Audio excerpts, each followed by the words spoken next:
Di tengah hiruk-pikuk kehidupan, di mana manusia berlomba-lomba untuk terhubung dan terikat dengan manusia lainnya, mereka seringkali lupa pada sebuah ruang sunyi yang disebut dengan kesendirian. Ruang ini yang seringkali dibayangi oleh rasa takut dan kesepian, namun ternyata menyimpan potensi yang tak terduga. Bayangkan seorang penulis yang menghabiskan waktu di tengah alam, merenungkan ide-ide yang terpendam. Dalam kesendirian, ia menemukan kata-kata yang tepat untuk mengungkapkan isi hatinya. Kesendirian bukanlah sebuah kutukan, melainkan sebuah kesempatan untuk menyelami kedalaman diri. Di tengah kesunyian, kita dapat mendengar bisikan hati nurani, merenungkan nilai-nilai hidup, dan menemukan makna sejati dari keberadaan kita. Namun seringkali kesendirian itu diartikan kesepian bagi sebagian orang. Antara sendiri dan sepi itu tentu dua hal yang berbeda. Kesendirian adalah kondisi di mana seseorang memilih untuk menyendiri dan biasanya menggunakan waktu tersebut untuk merenung, bersenang-senang, atau bahkan melakukan hal lain. Kesendirian dapat bermanfaat jika dilakukan berdasarkan kebutuhan, serta sebaiknya dilakukan dalam jangka waktu yang pendek. Dengan menyendiri dalam jangka waktu tertentu dapat membantu kita untuk lebih kenal dengan diri sendiri. Lalu apa bedanya dengan kesepian? Kesepian adalah perasaan terisolasi dan terasingkan dari kelompok sosial. Kondisi ini membuat seseorang merasa tidak memiliki teman. Hal ini bisa berdampak buruk pada kesehatan mental. Jika dibiarkan berlarut-larut dalam kesepian, bisa saja mengalami kecemasan, insomnia, atau bahkan depresi. Pertanyaannya adalah, apakah kesendirian selalu menyebabkan kesepian? Pada Februari 2021, pemerintah Jepang mengangkat Tetsushi Sakamoto sebagai Menteri Urusan Kesepian. Masalah ini disebut-sebut berhubungan dengan peningkatan kasus bunuh diri di Jepang sepanjang tahun 2020. Jepang bukan negara pertama yang mengambil langkah demikian. Pada tahun 2018, Inggris mengangkat Menteri Urusan Kesepian pertama di dunia. Penunjukan ini menggambarkan betapa kesepian telah dianggap sebuah masalah di kedua negara. Anda mungkin tak asing dengan berbagai informasi tentang masalah yang ditimbulkan oleh kesepian.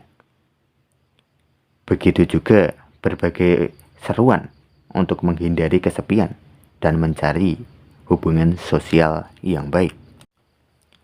Lantas bagaimana dengan orang-orang yang menggemari kesendirian? Atau bagaimana dengan mereka yang sengaja memutus interaksi sosial pada saat-saat tertentu?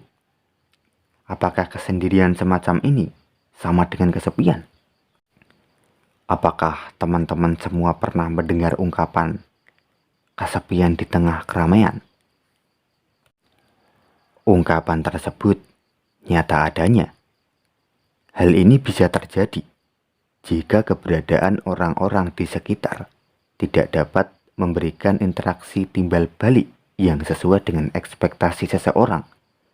Maka ia akan merasa kesepian meskipun banyak orang yang ada di sekitarnya. Mengapa kita seringkali merasakan kesepian? Alasan mengapa manusia bisa merasa kesepian dapat dilacak secara evolusi.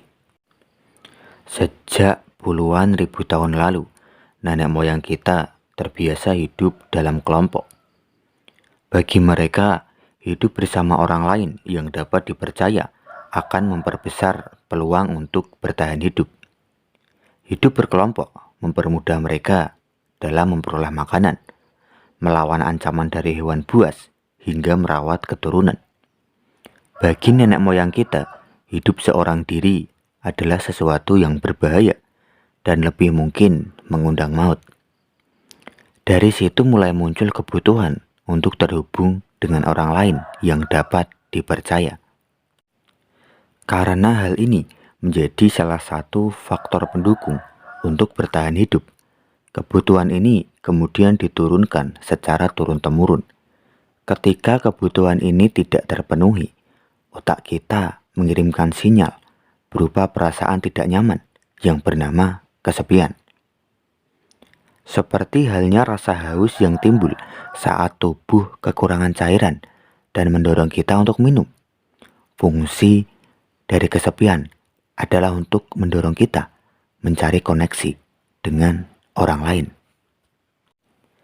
Meski kondisi hidup kita sudah berbeda jauh dengan puluhan ribu tahun silam, nyatanya mekanisme ini masih tersisa hingga sekarang. Berbagai penelitian modern masih menemukan bahwa kesepian yang tak teratasi masih memberi dampak negatif pada manusia dibandingkan dengan mereka yang tidak kesepian.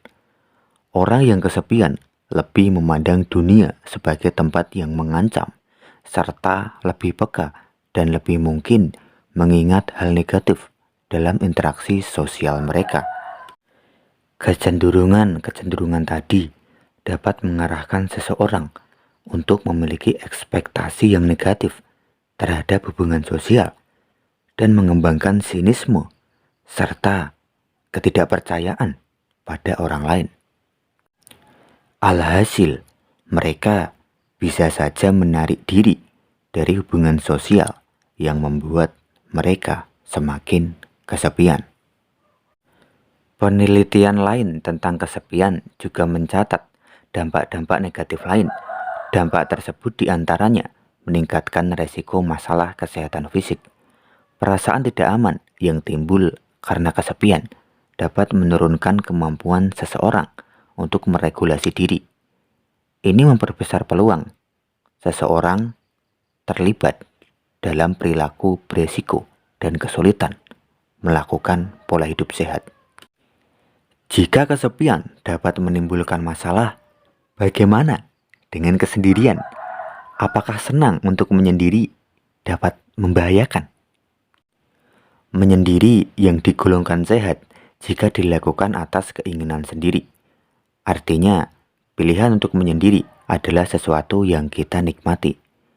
Menyendiri yang sehat adalah saat kita masih mempertahankan hubungan yang positif dengan orang lain, dan kita dapat kembali menjalin hubungan dengan orang lain ketika kita menghendakinya. Jika kesendirian mulai menyebabkan kita merasa terkucil dari orang-orang sekitar, itulah tanda kesendirian sudah mulai menjadi masalah.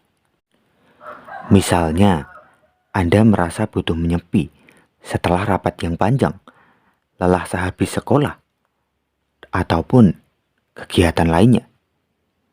Saat Anda memutuskan mengisi akhir pekan dengan larut dalam buku-buku favorit atau menikmati kesunyian alam sambil menonaktifkan ponsel, selama Anda masih mampu kembali bersosialisasi dan memiliki orang-orang untuk diajak bicara jika dibutuhkan, kesendirian Anda bukanlah kesepian. Ketika dilakukan dalam batasan yang sehat, menyendiri dapat membawa keuntungan. Misalnya saja, memberi perasaan bebas, kesempatan untuk mengelola pikiran, performa yang lebih baik untuk mengerjakan tugas-tugas yang menuntut fokus dan kreativitas, hingga memberi ruang untuk meningkatkan spiritualitas. Sebagai manusia, pada dasarnya kita membutuhkan keberadaan dan hubungan yang memuaskan dengan orang lain. Oleh karenanya, kesepian adalah sesuatu yang sebaiknya diatasi. Namun kita juga kadang membutuhkan waktu untuk sendiri karena berbagai alasan. Selama itu dilakukan berdasarkan kebutuhan dan keinginan sendiri, tak menutup kemungkinan kesendirian adalah sesuatu yang bermanfaat. Terima kasih sudah mendengarkan.